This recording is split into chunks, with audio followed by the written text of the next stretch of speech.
unfiltered view of government.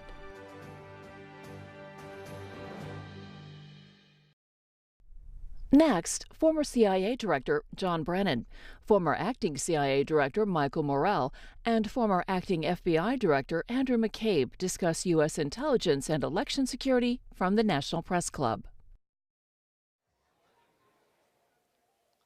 Thank you very much. This is a great turnout. I'm really flattered. If there was something else important to Washington, D.C. going on tonight, I think you know what I'm talking about. Thank you for coming. I'm Mark Rozelle. I am Dean of the Schar School of Policy and Government at George Mason University, and we sponsor the Michael Hayden Center for Intelligence Policy and International Security that has put on a number of these wonderful programs over the past few years, and we will continue to do so. I'm very flattered by this turnout. I look very much forward to this special event. For those of you who don't know, George Mason University has a Schar School of Policy and Government that provides academic programs both in Fairfax and in Arlington, Virginia. And we have a number of professional degree programs primarily taught in Arlington in public policy, public administration, international security studies, which has been ranked #2 by U.S. News and World Report nationally, that we're very proud of. And I think the Michael Hayden Center, our Center for Security Policy Studies, a number of other entities at this school are a very important component of the recognition we've received for being leaders in the field of security studies. So again, thank you for being here. I look forward to a great event. I want to acknowledge the presence of Provost of our university, David Wu is here. David.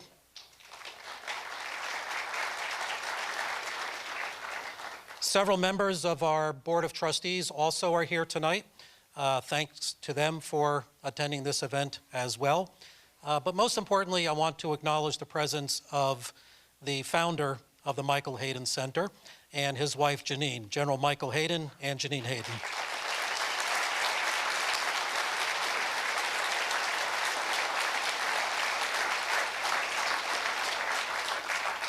General Hayden, we're really proud of you, to have you in the Schar School. Michael has been teaching for us for the past 10 years, and we look forward to him coming back to the classroom. And I think he has a few words that he would like to say.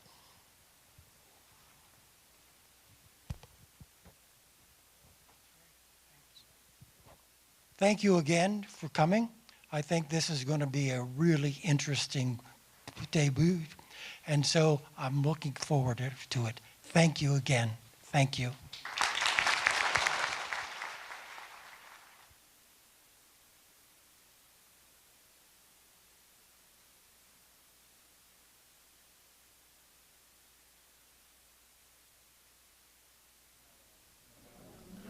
I'm not on. Hello? There we go. All right.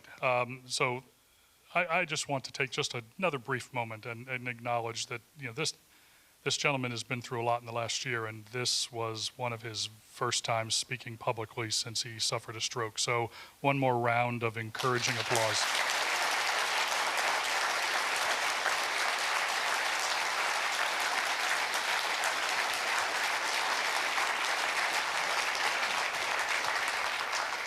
So I know we're running a little bit behind, so I will shorten my comments, much to the pleasure of my management at the Schar School. First, I want to welcome you all here. I also would like to welcome the audience that is watching right now on C-SPAN Channel 2. So we're speaking to quite a large audience, and I think that's testament to the value of the material that the Schar School and the Hayden Center is bringing forward. Secondly, for those of you who are social media savvy, I'd love you to tweet along the event, put some things out there that you reflect some of the comments from some of our speakers. If you look in your program, if you do hashtag Hayden 2020 Vision, and then say whatever the heck you want to say about the event, that would be great. Later on, we're going to have a section of audience Q&A. Encourage you guys to ask questions. You probably have noticed we've got some microphone stands in the aisleways on these two sides. So when it comes time, when Margaret Brennan indicates it's time to ask questions, line up at those microphones and be prepared to ask a question. We'd love you to identify yourself, and if you've got an affiliation you're proud of, go ahead and tell us what it is. We'd love you to keep your comments brief and ask a question. Don't make a speech. If you want to make a speech, talk to us later. Lastly, we're going to have a reception for all the audience members, give you a chance to maybe talk to some of the folks, those of you who aren't going to rush home to watch the World Series game. But please exit through the back doors for the reception and let our panel members and our guests on the front row exit through the side door here, and I think it'll make for a more pleasant experience for everybody. The Hayden Center, we've got a mission to educate and inform about intelligence. General Hayden, through his career, I think was a little worried as to how intelligence was being portrayed across the nation, often in a very negative light. The Hayden Center allows him and us to better inform the American people about the incredible value the intelligence community provides the nation, and I think to emphasize the men and women who work in the intelligence community are your neighbors, they're your friends, they're your family. They're out there to do good for the country, and so we hope if you walk away with anything tonight, you'll walk away with that impression. This year we're sponsoring a series we're calling 2020 Vision. It is well, General Hayden and I were a bit concerned with the lack of focus on national security issues in the campaign so far. If you're like me, and I'm guessing most of you are like me because you're here and not watching the baseball game, you've been watching these Democratic presidential debates, and much of the conversation has steered away from the national security issues. And in my view, a president can do most good and most harm in the national security arena. Domestic issues, it's a scrum. It's a battle in Congress. But the president has a lot of authorities in national security, and he can move very quickly in that arena. And so we thought that we needed to do something about that. And what did we decide to do? We decided to run a series of events that we're calling 2020 Vision. The first of those we're having tonight is looking at intelligence in the U.S. presidential election. The conversation tonight will be guided by Margaret Brennan. She's the moderator of CBS News' Face the Nation. She's been the moderator since 2018. It's one of the longest running television shows in America. It goes back to 1954. It's today still one of the most highly rated shows on Sunday morning. Before that, she was CBS News, White House, and State Department correspondent, and then before that covered global financial markets at both Bloomberg and CNBC. We've got a powerhouse panel of U.S. intel leaders. Their experience stretches from the Vietnam War to the current day. I'll let you read their bios in the program, but I frankly think most of them don't require a lot of introduction. I'm not going to spend a lot of time on the introductions right now. I'll just mention, again, we have John Brennan, former director of CIA, former assistant to the president for Homeland Security and Counterterrorism, and a long-standing 25-year career at CIA. John McLaughlin, former Deputy Director of Central Intelligence with George Tenet, led the IC from 2000 to 2004 through some incredibly trying times in our nation, serving as the Acting Director of Central Intelligence in his final months of his career. And he's just a legend in the analytic tradecraft. Michael Morell, Deputy Director of CIA from 2010 to 2013, serving twice as our Acting Director. Also led the CIA's analytic cadre earlier in his career and served as a briefer to President George W. Bush, the only person in America that was with George Bush, was with the President of the United States on 9/11, as well as with the President on the day that we brought Osama bin Laden to justice. Andrew McCabe, Deputy Director of the FBI from 2016 to 2018, serving as the Acting Director in 2017 after James Comey was fired. He's got a storied career in counterterrorism, led the FBI National Security Branch and the Washington Field Office, played a critical role in investigating the Boston Marathon bombing, the attack in Benghazi, and the Russian attack on our election in 2016. So please welcome our panel members and moderator to the stage, and thank you.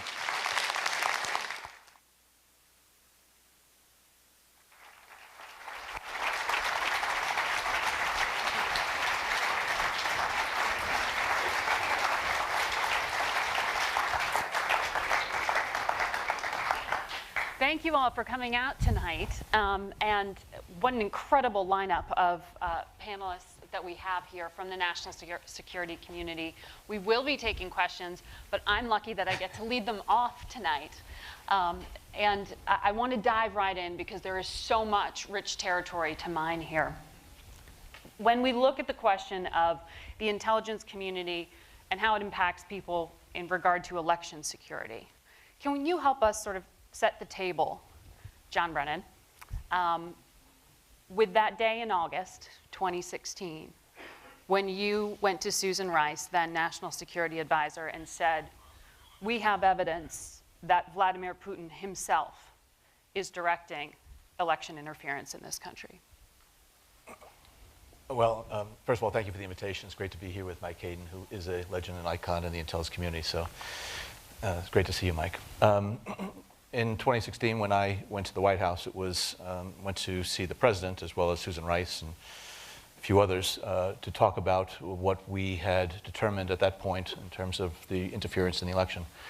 And it was an effort to try to make sure that the President of the United States was aware of what it is that we knew and what we assessed, and that the work that we needed to do in order to try to get a better sense of what was going on, and making sure that the chief policymaker of this country had the information that he needed in order to safeguard one of the principal foundations of our democracy, which is the right of all Americans to choose their elected representatives. And so it was a discussion that I had with that small group, and then made some decisions about who else we needed to brief. I needed to brief then the Gang of Eight to make sure that our congressional leadership was aware as well, and how we were going to ensure that we would work, we CIA were going to work with our partners within the intelligence community, the ones that had those, the expertise, the capabilities, as well as the authorities and responsibilities, such as FBI and NSA, and how we needed to work this effort collaboratively and do it in a manner that was going to be apolitical, and an effort to try to ensure that the November election would come off without that type of exploitation by the Russians. And largely, it did. Well, I think it's quite evident now, after the Mueller report and other types of things, that the Russians did engage in this sweeping and systemic effort to try to influence the outcome of the election and undermine the integrity of the election. And it was directed by Vladimir Putin. And I've learned a lot of things since I left government. And I think the impact of the Russian attempts, the impact on the vote is unknowable. It was something that we, CIA, and the rest of the intelligence community did not assess. That was not our responsibility, our mandate. I've learned a lot about what the Russians were doing in that digital environment as far as putting out these personas and trying to influence the electorate's perceptions of, the candidates, the situation in the United States. I am sure, personally, that those Russian efforts changed the mind of at least one voter. Whether it changed the mind of one voter or a million voters or more, I don't know. But clearly, based on what it is that I have come to more fully appreciate, especially what they've done what they did as far as pushing out this content, I am, based on my intelligence background and instincts, I do think that votes were changed. How many in which states, I don't know. And whether it made a difference as far as the outcome, I don't know. I do know, though, that the Russians have engaged in this type of activity, not just here in the United States, but abroad. They would much prefer to shape the politics of other countries through this insidious manner, as opposed to trying to use military pressure. Sometimes they opt for that in places like Ukraine. But if they can shape the outcome of these elections, particularly in Western countries, they have a toolkit of capabilities that they have leveraged. And in the 2016 election, they didn't do some of the things that we have seen them do in other places. And that's, I don't know whether or not as a result of our confronting them. I confronted one of my Russian counterparts in early August about it. Jim Clapper and Jay Johnson came out with a statement in October. And President Obama braced Putin also at the sidelines of a meeting in September. And so I don't know whether or not that confrontation that we had with the Russians dissuaded them from doing more things. People say that we didn't try to stop the Russians. We did. And maybe, in fact, the things that we did have resonance from the standpoint of the Russians deciding not to go to greater extent than they did. Mike Morell, who I should also say we're lucky we work together at CBS as well. Facebook said today that it removed 3 Russian Chinese-backed influence networks on its site that were aimed at African countries. And the networks were linked to a name that you know well, Yevgeny Prigozhin, who was the same Russian oligarch who was indicted by the United States and linked to some of what John Brennan was just recalling from 2016. So does the fact that they're continuing to use the same tools, the same individual, mean that Russia and its efforts are just completely undeterred? So I think it's fair to say, first of all, it's great to be here. This is my 4th or 5th event with the Hayden Center, and everyone has been a pleasure, and it's great to be here, and it's great to see General Hayden. I think it's fair to say that the Russians, in general, have not been deterred. I mean, it's not only in Africa that they're continuing to use social media to try to influence populations to think a certain way, to react a certain way, to split them, to raise debates, to widen cleavages. They're still doing it here. They're still doing it here as we speak right now. They haven't stopped. And not only have they not stopped, but we know from public testimony by the Director of National Intelligence last January that others have seen the benefits of this and have joined them. Dan Coates mentioned the Chinese, the Iranians, the North Koreans, and he said, and others. And I know how carefully analysts write. And I know that and others actually means something, right? And there's other countries that he did not want to mention that are also doing this, and I'm, be interested to know who they are, and I think that they're probably some of our allies, actually. So this is, not only have the Russians not been deterred, but because the Russians haven't been deterred, this is now spreading and becoming a larger problem. So John, I mean, this is a new tool, but it's a well-known rival enemy to the United States. Why hasn't there been more of an adaptation by the intelligence community to be able to figure out how to battle it? Well, I think people are working on how to battle it. What we don't know and what the intelligence community won't talk about and can't talk about is what they may or may not be doing offensively. That's the one part of cyber operations that you just don't talk about publicly. But I'm quite sure that our intelligence community is not relaxed about this and is vigilant. The bigger problem is not what the intelligence community may or may not do.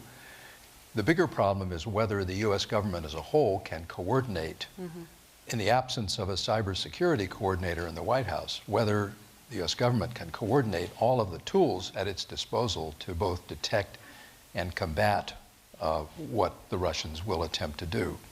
And while it's true, as John said, that we cannot determine at this point with confidence what effect they may have had, if you look at Volume 1 of the Mueller report, which is very interesting, it's a gold mine, and you look at the 4 states that were pivotal in the outcome of the election, take Michigan.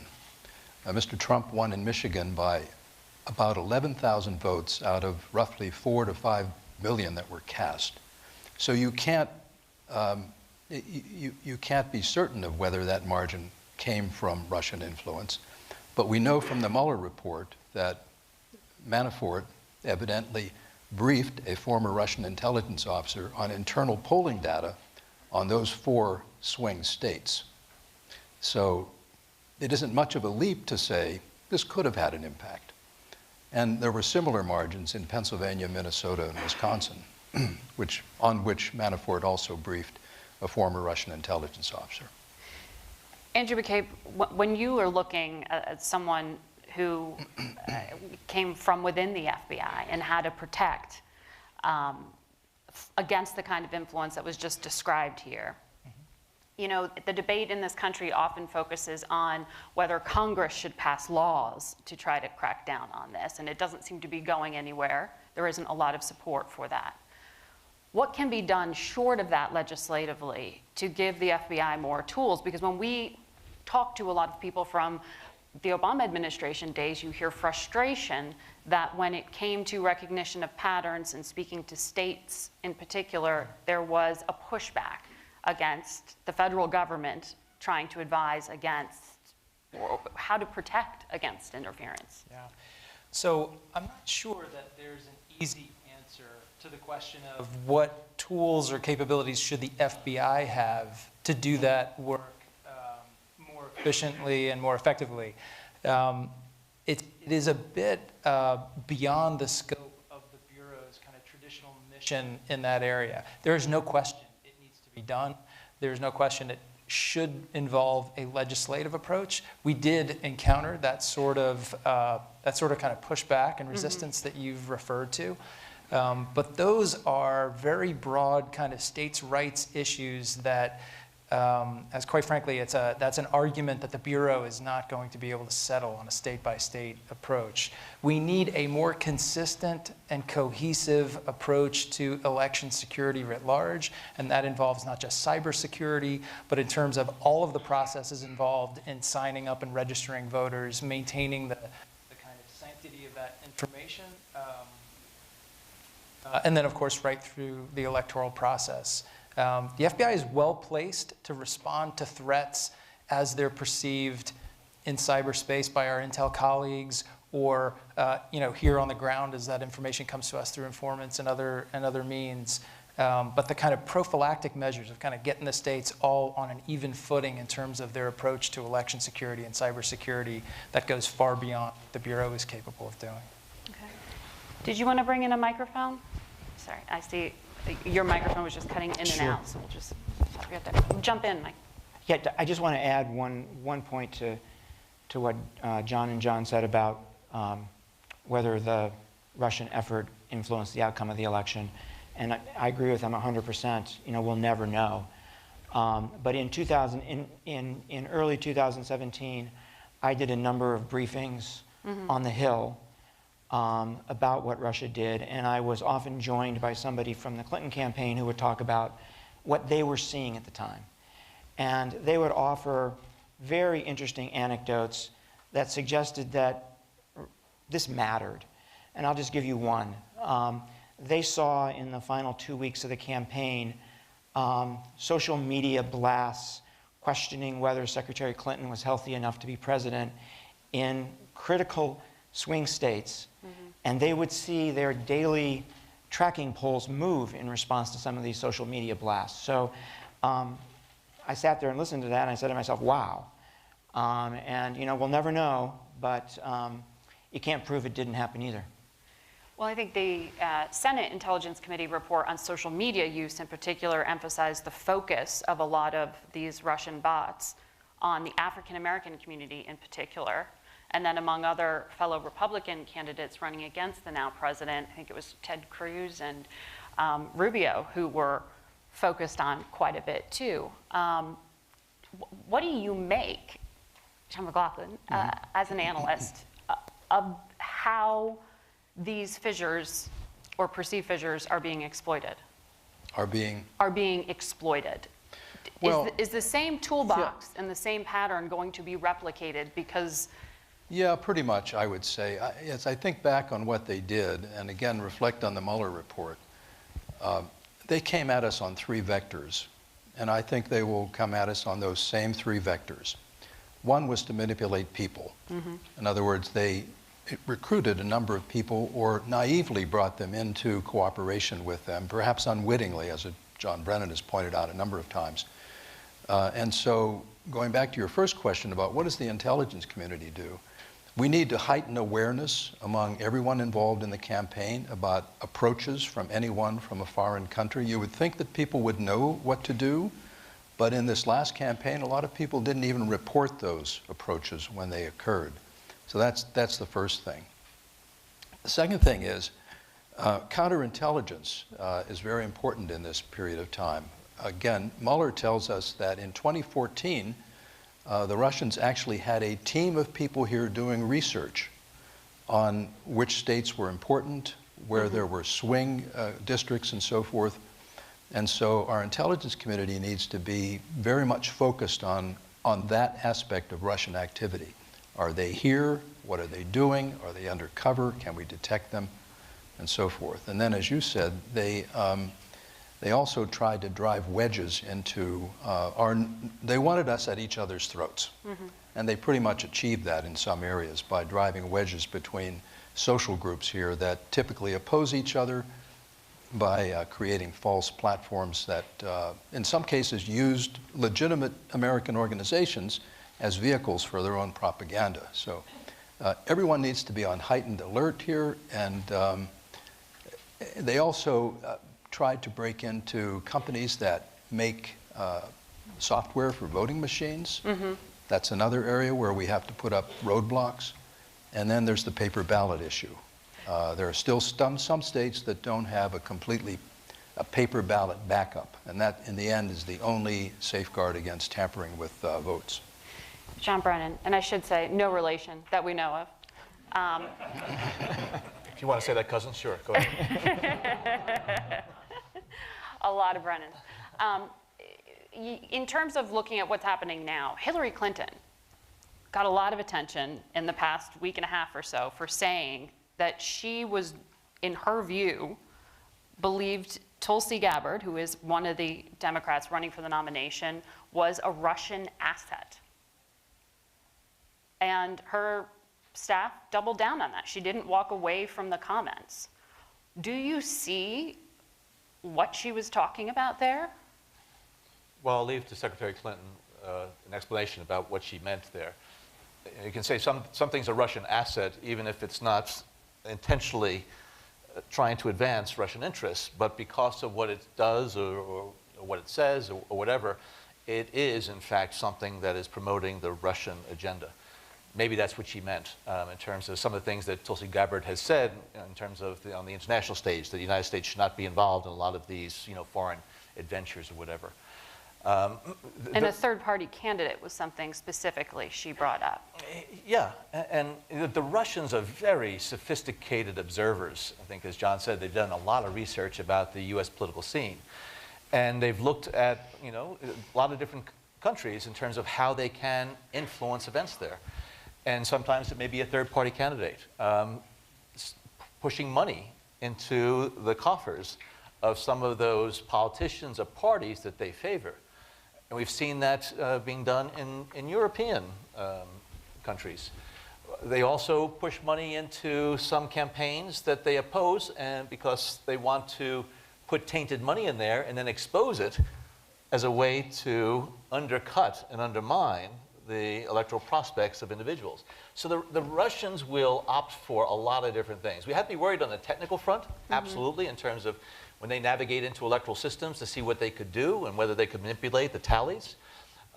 They also look for opportunities to be able to promote a certain theme in media, in journals, and other types of things. They will be able to befriend individuals who unwittingly will go along with their encouragement. Again, feeding money into even some academic areas as far as again, promoting something that they think is going to be useful in terms of the impact on the electorate. And then also looking at politicians who are going to be amenable, if not malleable, in terms of the overtures that they make. So, and then that digital environment is one, and I think as Andy said, there's no easy solution to this issue. We are, I think as a society, even setting aside the Russian interference election, we're struggling with how we're going to ensure that digital environment does not become the playground for all those who are trying to undermine this country by exercising freedom of speech, but pushing out bogus information, and information that can really undermine this country's again democratic foundations. How do you balance security with the liberties and freedoms that we love as a country? So the Russians take advantage of the openness of Western society, the freedoms and liberties in this country to be able to operate on the ground in the digital environment and other places.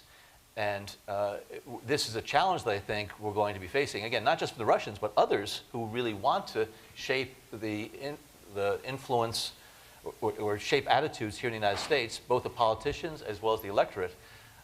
This is the challenge, I think, for the 21st century. And I've been a long-time advocate of having a bipartisan congressional commission, just like after 9/11, when we tried to address some of the issues that might have contributed to the devastating attacks of 9/11, and we had the WMD commission after the Iraq War. I think we need a commission to take a look at that environment and how we're going to grapple with those challenges and not diminish in any way those freedoms and liberties, again, that really define America. But at the same time, not allow a lot of countries, entities, to take advantage of that to our detriment. So while you're talking about this need to protect, the intelligence community is essentially being investigated itself from within. We know Attorney General Barr, and Mike and I have talked about this on Face the Nation, has launched this investigation into the investigation about the origins of the 2016 Russian election meddling probe. U.S. Attorney in Connecticut is leading that by the name of John Durham. Have you, Andy, been approached by those investigators? I have not. Do you expect to? Well, I was there. So, yeah, I mean, it's hard. I mean, you must be preparing for it, given that you were there. I've got a lot to prepare for. There are a lot of people these who've days. reported. There are a So lot it's of on- people it's- who have reported you're expecting to be there. We'll put it that way. It's on my list. Of course, you know, obviously, I played a role in the initiation of the investigation they're looking into. So I would expect I'll be contacted at some point, but I haven't yet. I haven't yet been. And I'll say there is nothing wrong with, especially a new attorney general, coming in at the conclusion of a tumultuous and high-profile, controversial case, and asking questions about how that all began and what was the factual predication that led to the initiation of that investigation and how is it conducted. And those sorts of reviews take place all the time. They're typically done by inspectors general, and of course one has done that now on these facts. What started as the they refer to as the Michael Horowitz's FISA investigation ended up, at least in my own experience, as being a somewhat broader set of questions and issues, which again is appropriate. There's nothing intrinsically wrong with that.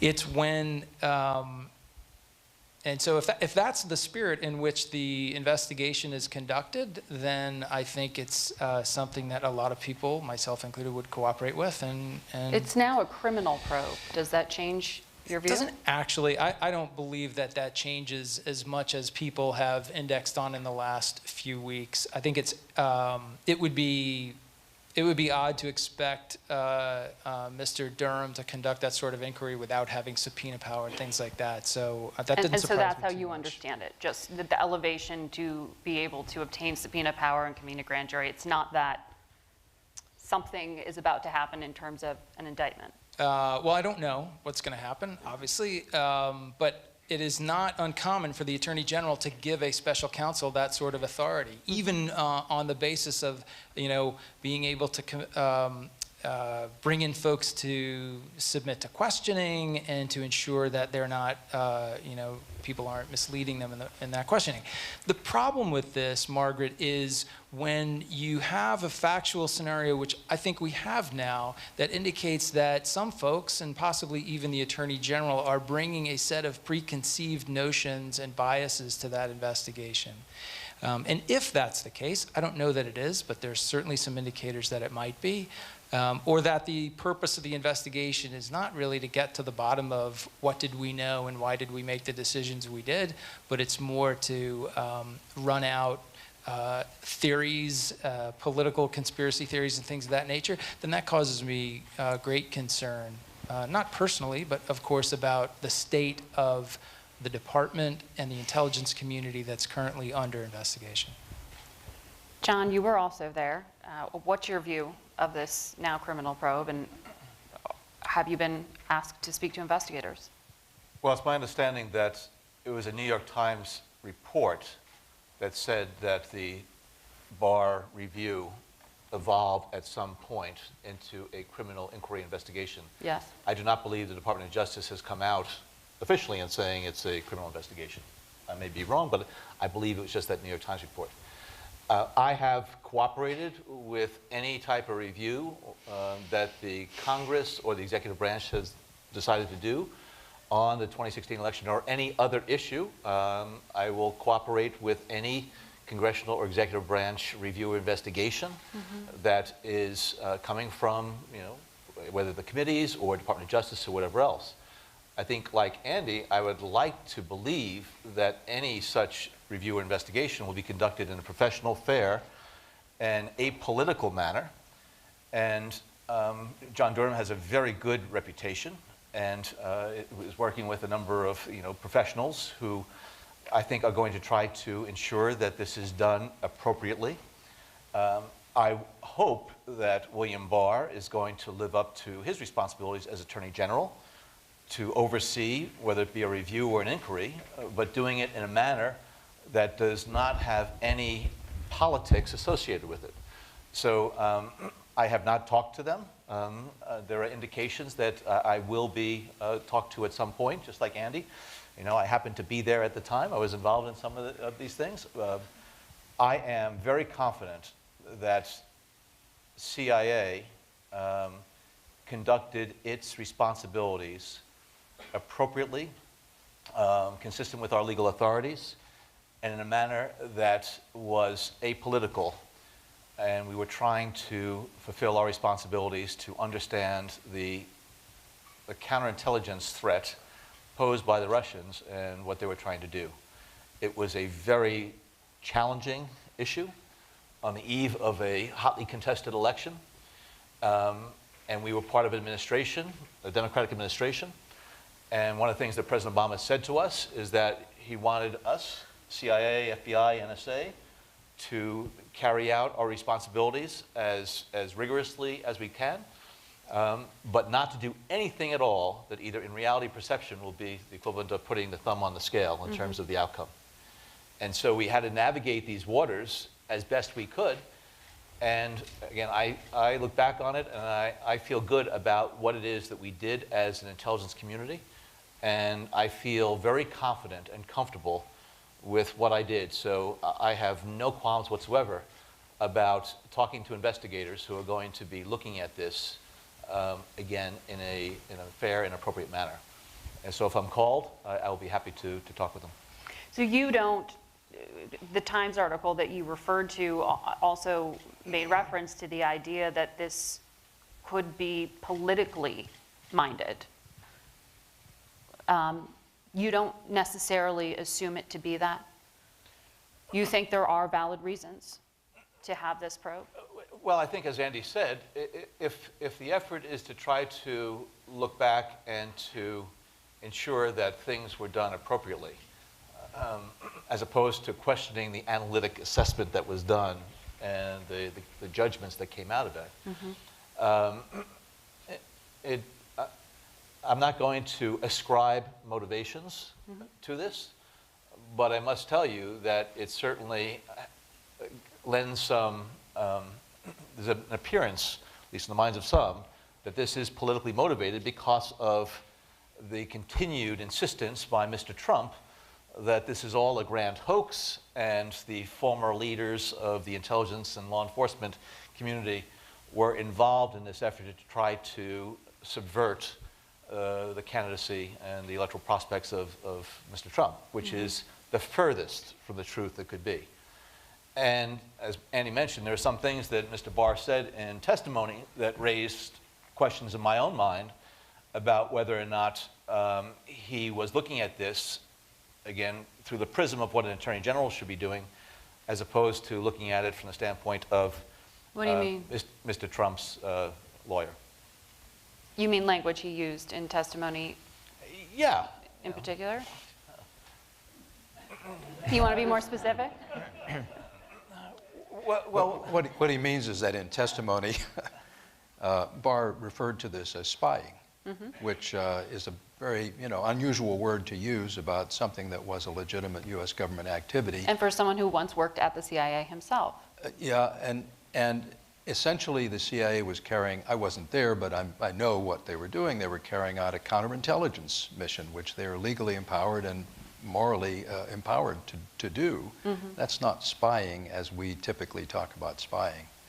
And plus, when you look at how Mr. Barr handled the Mueller report, I mean, to simply declare in presenting it before we ever had a chance to see it that it showed no collusion and completely, exonerated the president, doesn't fill you with confidence about the objectivity of the Justice Department going forward. So, He questioned the predication of the counterintelligence investigation. All he had to do was to look in the files of FBI. Exactly. And to see what had transpired before the decision in late July of 2016 that that counterintelligence investigation was launched.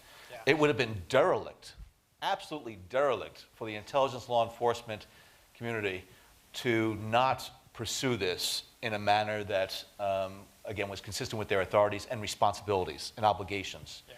Yeah.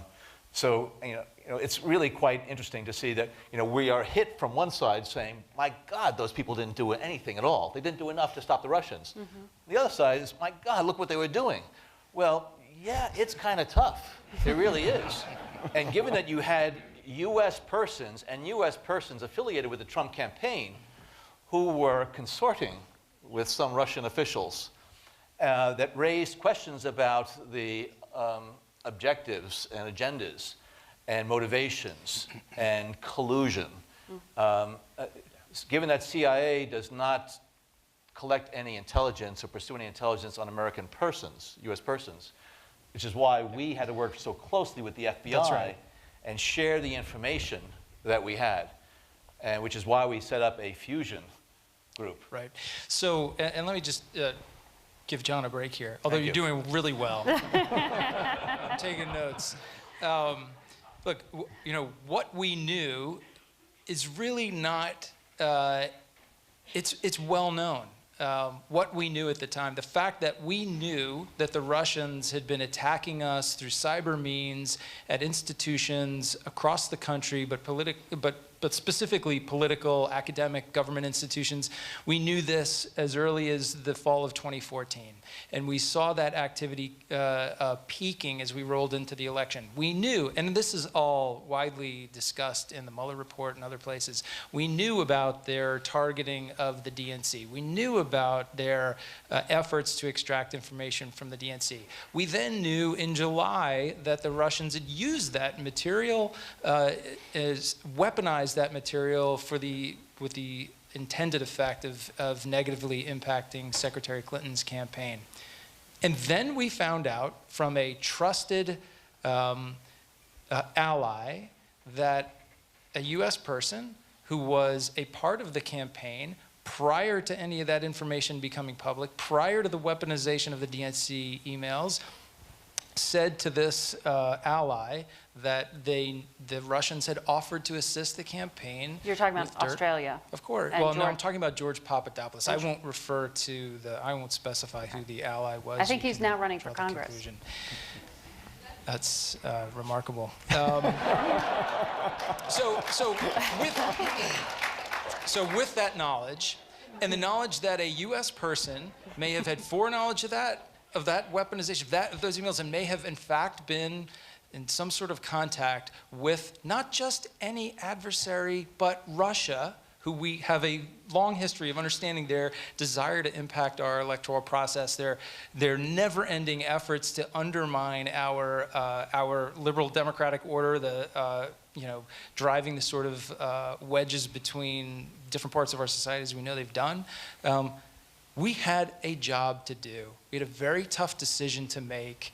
We did it in the most even-handed and fair and quiet way that we possibly could, but we stepped up to that responsibility that we knew we were oath-bound not to ignore, and we did our job. And anybody who wants to come in now and sit down and talk about that, I'm happy to walk through this thing again and explain to them exactly what we thought at the time. If it's a legitimate effort to understand that, then we have absolutely nothing to worry about. I want to come to Mike here too, but just quickly, on the Mueller report language, it said no proven conspiracy, but it did say there were numerous links identified between the Russian government and the Trump campaign. When you read the report, what did you think that meant? You, and then we'll go to Mike. No, not talking to me. Sorry. I thought, wow. That is a remarkable conclusion for any report. numerous links between the Russian government or individuals affiliated with Russian intelligence and the Trump campaign. I mean, that is still an open question that I think a lot of people would like to hear the answer to. Why? And you're one of them. I would love to know the answer to that. Mike, just to button up on the Durham probe, I know you have some strong feelings about that in terms of the message sent to other analysts and the rest of the intelligence community.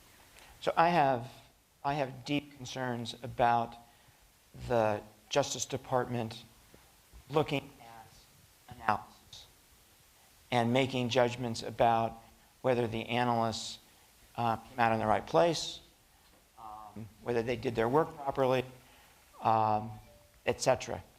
There are other aspects of the probe that I agree with Andy on.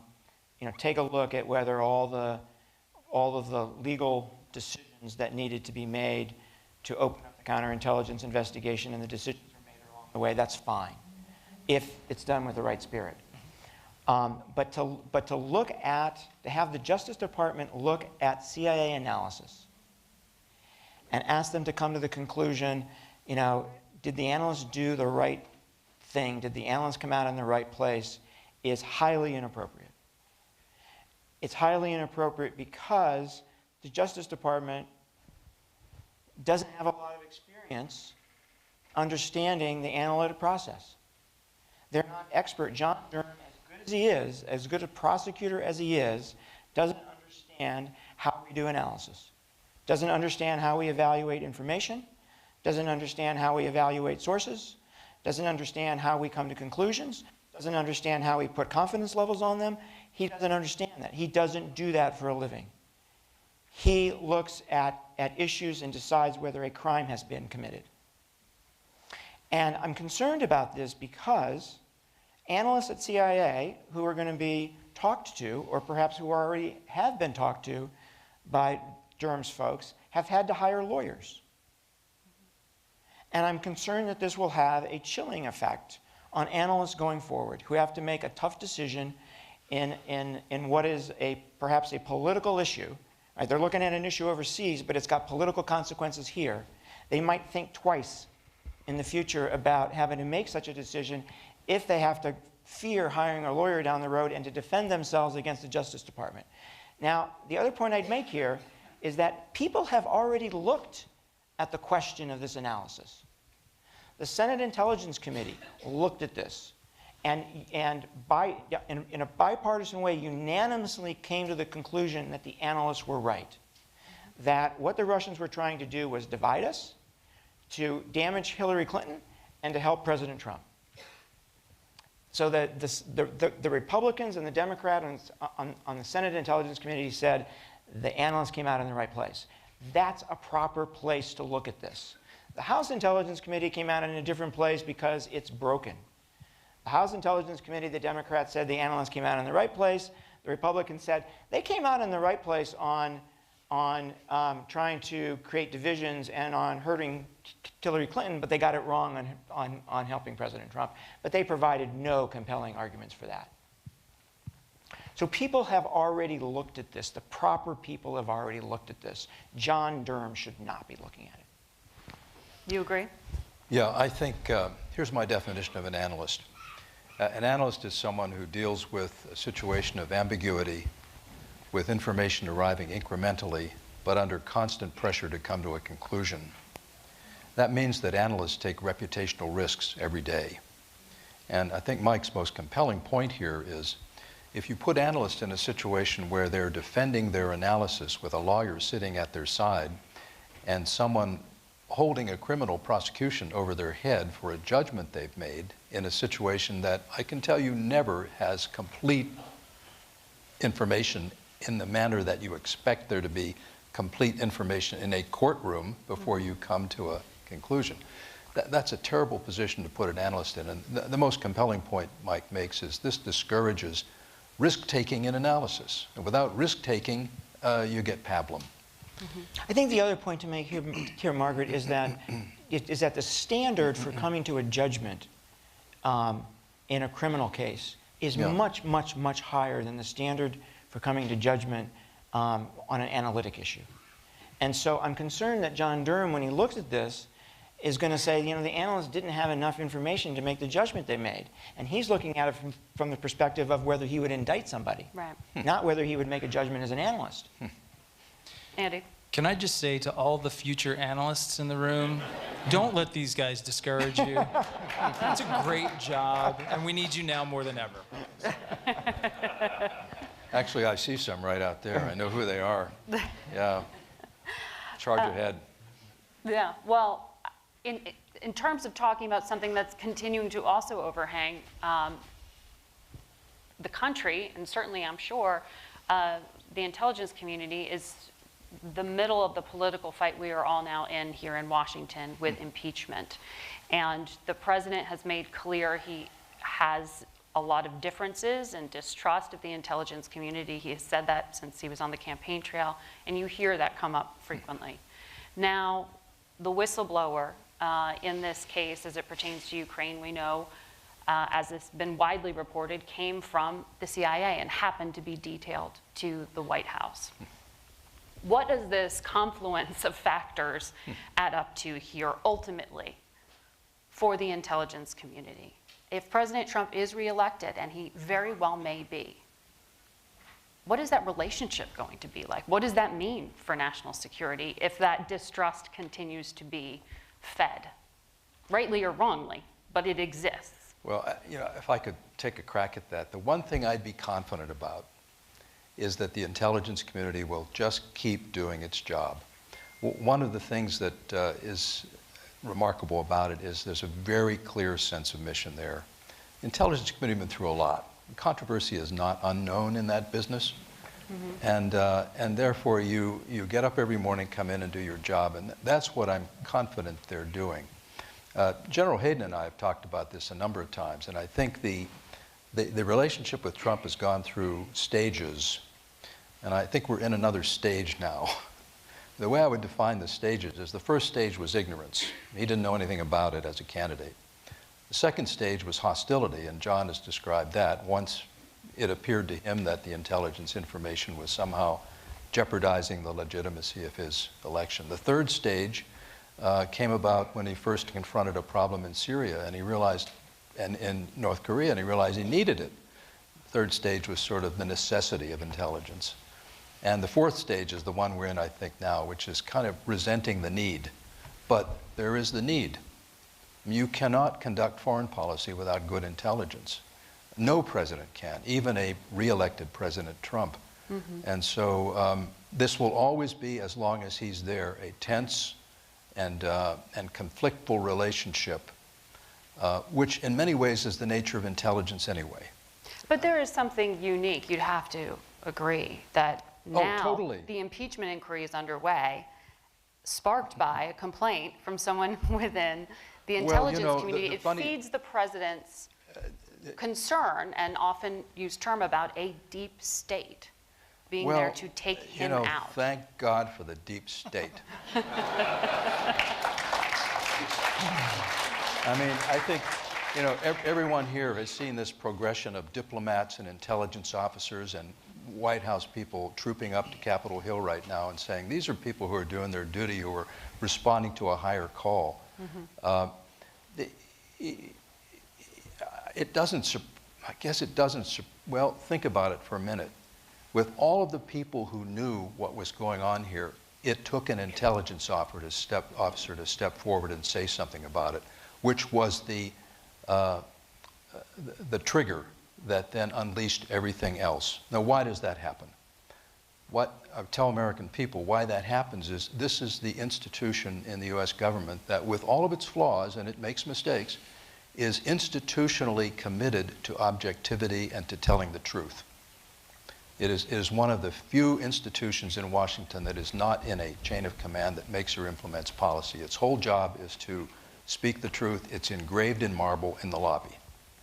This dysfunctional relationship, I think, that you're alluding to, the issue, the problem, is right near here. It's at 1600 Pennsylvania. It's not at the Hoover Building. It's not at Langley. It's not at Fort Meade. And the professionals that carry out their daily responsibilities in those places are going to continue to do what it is that they are expected to do. The reason why Mr. Trump has this very contentious relationship with CIA and FBI and the deep state people. And you. And me, yeah. Specifically you. I've heard He's that, targeted you. Is because they tell the truth. Because they cannot be manipulated like clay in his hands. Because they will stand up and speak out when things are wrong. And they'll tell him what the truth is. And the truth he fears, because he has lived on anything but the truth, not just during his presidency, but even before that. So thank goodness for the women and men who are at the intelligence community and law enforcement communities who are standing up and carrying out their responsibilities on behalf of their fellow citizens. So if he doesn't use their intelligence, if he doesn't use their contributions to this country's security, well, bad on him. But our people who continue to fight the fight in the trenches here as well as overseas will do their work irrespective of what he is going to do or say about them. When they raise their hand in an oath of allegiance to this country, as Andy said, they have that obligation. It's a duty of their oath. And that's what compelled this whistleblower, whether he's from CIA or wherever, to speak out. It's what's compelled Ambassadors Ivanovich and Taylor and Colonel Windman and others to be able to say, this is wrong. Mm-hmm. This is antithetical to the values that this country was founded upon.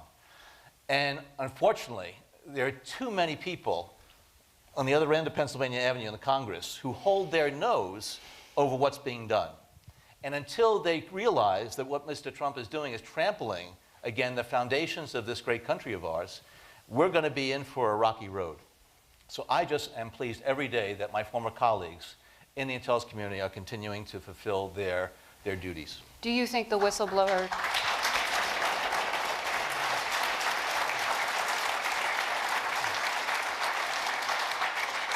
It's not that I feel strongly about the issue at all. No. I want to button up with you, and I see Mike, I know you want to talk here. Do you think the whistleblower should be compelled or be asked to testify?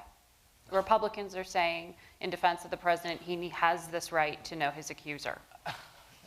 The Whistleblower Act and the Intelligence Community Whistleblower Act are designed to ensure that individuals can come forward and speak out when they see criminality or things that are inappropriate. And they do so at great risk to themselves and to their careers and their futures.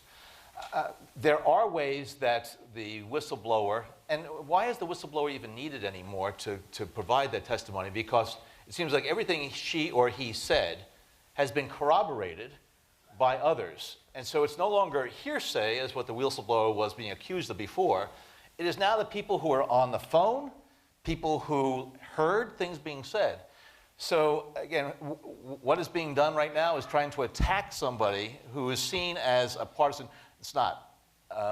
I don't see a reason but certainly not to expose the whistleblower's identity. I mean, there are some nasty people out there. I've come to realize that myself. And so that individual's identity should be protected. But there are ways to ensure that if that person has additional information that is above and beyond what the other depositions have provided, they can get that testimony in a manner that is going to, again, protect that person's identity and be consistent with the purpose of the whistleblower statutes. Mike, I want you to jump in here, but I do want to tell everyone to get ready with your questions. You see those microphones there and there if you want to get ready and line up. I just wanted to say, Margaret, that in this political environment, I think there are two myths about the IC.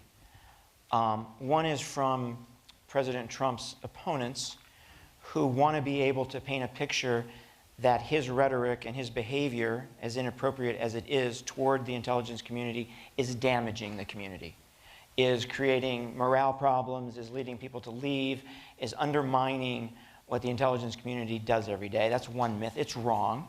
It's wrong, as both Johns have said. People are just buckle down and do their work. The other myth is that the intelligence community is the deep state, and it is actively trying to undermine the president and weaken him politically. That, too, is wrong. And I think what's interesting is that the al-Baghdadi operation, of which this was a huge intelligence success, based on what I read in the paper, undermines both of those myths, doesn't it? Because the intelligence job was so beautiful, and how could a demoralized place, you know, crippled by people leaving, have done this job? And then the other is if this really was a deep state out to get the president, why would it give him the political gift of being able to go get al-Baghdadi? It kills both myths. We'll start here. Ma'am, if you'd say your name and where you're from. Hello, my name is Christine Vargas, and I'm a political partner at the Truman National Security Project. Gentlemen, this question is for all of you. Thank you for being here. Long story short, you have a platform here to help inform all political campaigns, both congressional and presidential at present, on what they can do. And I would love to hear one point from each of you on both how they should watch out for infiltration, both digitally and in person, and what are some steps they can take to protect against it, as well as report it to the appropriate parties. And thank you. Thanks. Andy, do you want to take that first? Sure. So I'll pass on the cyber piece to my colleagues here and focus on kind of more the human approach. It is absolutely imperative that people who are associated with political campaigns at every level, right? So we're not just talking about people running for president, but people in state offices, particularly states that are impactful on national politics in one way or another, have to understand the threats that are facing them from the kind of the human vector, those individuals who will attempt to ingratiate a position of trust to try to influence those campaigns. These things are real. It's not just stuff you see happening in movies and you know, outlandish plot lines and things like that. And I think far too frequently, folks who are just attempting to enter politics fail to understand the significance of the threat they face just from straight up human operations. I'll give you an answer on cybersecurity. Former Secretary of Homeland Security Jay Johnson, former Secretary of Homeland Security Mike Chertoff, myself, a number of other people are on the advisory board of a new not-for-profit company called Cyberdome. And what Cyberdome is doing is providing pro bono cybersecurity services to any campaign that wants it. Democrat, Republican, Independent. So my suggestion would be pick up the phone and call Cyberdome, and they can help your campaign with cybersecurity.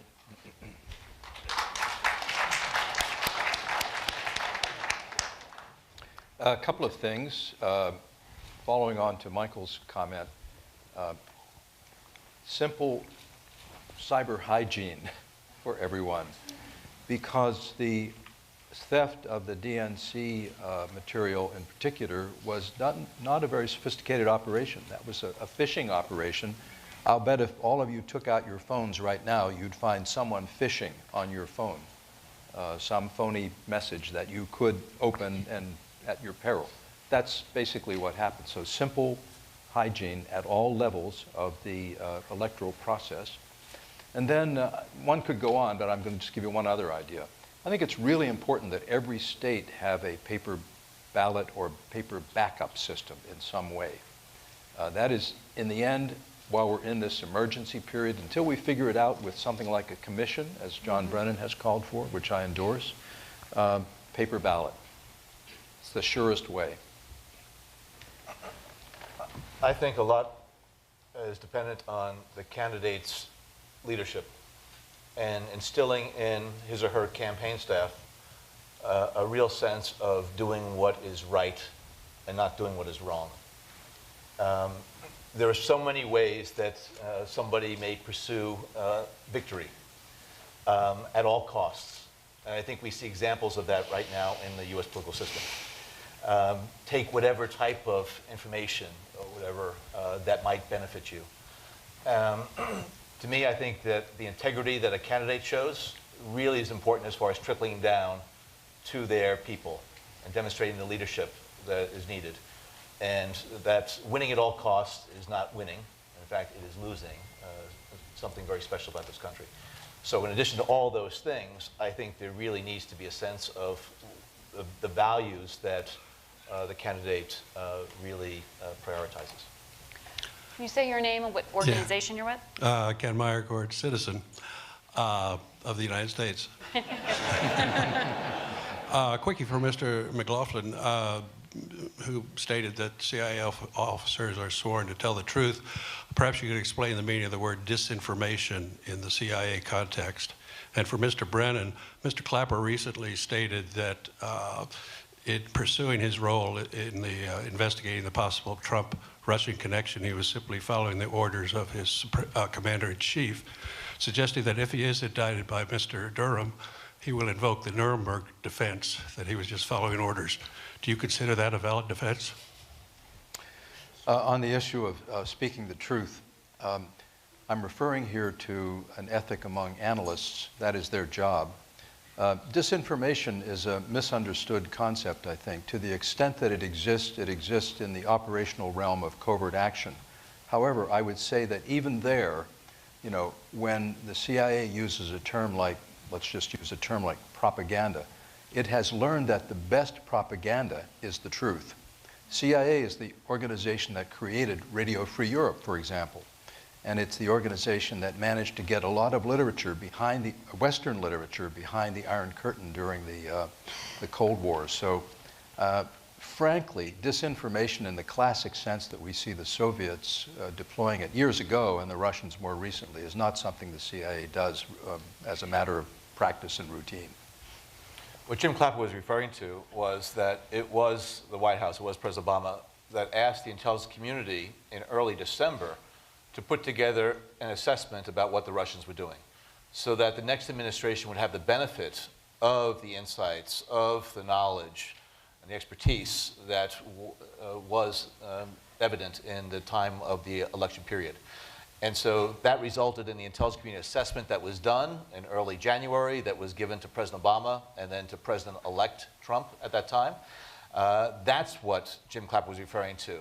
So that doesn't, you know, bring in the Nuremberg defense, whatever else. He wasn't telling us to, you know, spy on the Trump, you know, campaign or to prevent the Trump campaign from being victorious at all. He told us to do our jobs as FBI, NSA, and CIA officers, but he did request this assessment, and I'm so glad he did. All right. Ma'am? Oh, thank you. My name is Amanda Linton. I live in Woodbridge, Virginia. And first, I just want to start off by saying thank you all for your service to this country. I'm deeply grateful for all of you. Getting back to the unnecessary attacks with the deep state that this president likes to talk about every day, what would be your words of encouragement for morale for those of us like myself who are considering going into this field? I mean, I'd say two things. One is, as John mentioned, you can't make national security policy. You simply can't without really good intelligence. And that's probably truer today than it ever has been. So the work of the intelligence community, whether you are a collector or whether you are an analyst, is incredibly important, and it will remain so for a very, very, very long time. And that transitions to the second point, is that this administration will come to an end. I want to just say that the whole idea of a deep state is the most sophomoric idea I've ever heard. I agree. I agree. And not from you, by the way, whether you're a sophomore or not. But the way it's deployed by some of our national leaders, in truth, what is deep state? We're talking about the civil service of the United States, which is a jewel in the crown of this country. It's what, I mean, you've got outside this building, and probably a lot of lights still on in federal buildings, of people who are dedicated to doing a good job to support the American people. Is it perfect? No. Are there people there who aren't great? Yes. But by any human standard, it is a jewel in the crown of this country. And what I would say, I teach graduate students now, as a number of these folks do. I encourage them to go into government now, because when this is all over, there's going to be a renaissance of dedication in this country, and you want to be part of it. Yeah, I absolutely agree with that. And if I could just add on a personal level, you know, in some ways, I'm probably like the worst recruiter for government service ever. And I get that. But I have to tell you that I firmly believe there is no better life than one in the service to others. And if you are the type of person that's compelled to this unique and unbelievably profound service to your community, to your country, then you should do that, because you will find a community of people that is diverse, it's broad, they come from every conceivable background, but they all come for the same reason. They are there for the same reason that you are, and that is to do good. And there's no better place to do that than in the places that we have served. And despite everything that I have been through in the last few years and all the horrible things that my family has been through, I would do it all again tomorrow if given the chance. It is the most righteous way to serve and to live. And if you think that's interesting, do it. It's absolutely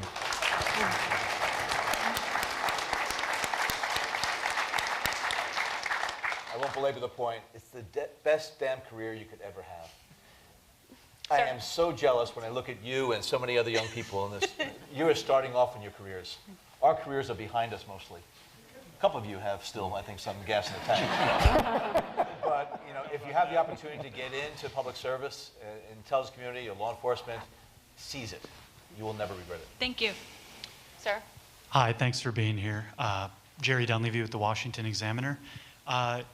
So we've been talking about Durham and we've been talking about Ukraine, but we actually have DOJ Inspector General Michael Horowitz's report coming out soon as well. So I had just a couple of questions about something that's at the center of it, which is Christopher Steele's dossier. So Mr. McCabe, if you would you be able to just say with specificity what the FBI verified in the Steele dossier before using it in FISA applications? I've heard generally, I've heard generalities, but specifically what was verified in the dossier before it was used? And also, if there's an explanation for why in the FISA applications, the FBI didn't just say, directly or indirectly, that Christopher Steele was being paid by the Clinton campaign. There are a lot of caveats and there's a lengthy footnote in there. But I was just wondering if you'd be able to answer those two questions. Sure. So the answer to your first question is no. I will not go into specificity about what the FBI verified prior to the FISA or after. And the answer to your second question is I will wait, as I'm sure you will, eagerly to see what Mr. Horowitz's conclusions are in that report. That's a matter that he is, I assume, at the center of his investigation, and I am anxious to see what his thoughts on it are. As you've mentioned, there was an extensive and detailed explanation inserted by the Department of Justice into that FISA package that everyone involved believed accurately, well, I should speak for everyone else, I'll speak for myself, I believed accurately reflected what we knew about Mr. Steele. So we're anxious to hear what the IG thinks about that, and we probably won't have to wait too much longer. Thanks. My name is Hunter Price. I'm a grad student at Georgetown. Thank you guys all for being here. It's pretty amazing to see everyone up on one stage. My question is that an issue in the 2020 Democratic primary has been breaking up some of the large companies, including some taken advantage of in the 2016 election, like Google or Facebook. The companies claim that this would harm their ability to stop inauthentic behavior from bad actors like Iran or Russia, similar to what we saw in 2016.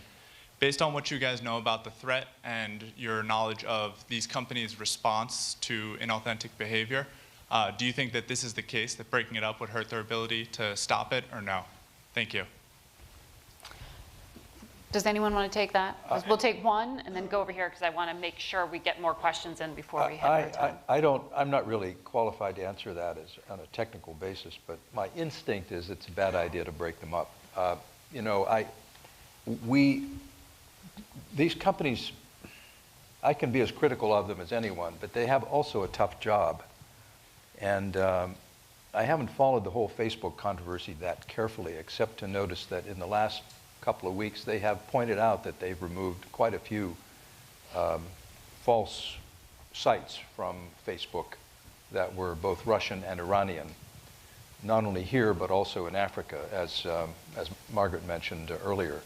So I think we keep the pressure on them to do that, but breaking them up, I suspect will end up having some secondary bad consequence we haven't thought of. Thank you. Sir? Hello, I'm Marco Sorenstal. I'm permanent resident and university student at George Washington University. My question is to the whole panel on the question of impeachment. Recently, ads have come out into some key states where senators are going up for re-election soon, and the ads are whether for or against impeachment. Given that the U.S. 2016 election wasn't completely devoid of Russian influence, how can the U.S. make sure that its impeachment process is completely devoid of Russian influence? And does the panel see the Russians take an initiative to make sure to influence this impeachment process? Is impeachment good for our adversaries? I guess you could put it that way. Anyone want to take that? Well, I wouldn't say impeachment is good for our, let's not take a position on impeachment. All the turmoil we're in, that's good for our adversaries. I'd kind of leave it at that. Okay. Do we have time for one more question, or are we getting wrapped? Okay. All right. We'll get you all to the game. All right, ladies and gentlemen, nothing like, leave them wanting more is what I've always been told, and I think we definitely are leaving you wanting more. I apologize to those who are still in line. Perhaps you'll get a chance during the reception to ask a question. I would ask everybody in the audience to exit through the rear doors. Let our panelists exit through this side door. And it's 0-0, top of the second. Please thank our wonderful panel for this great presentation.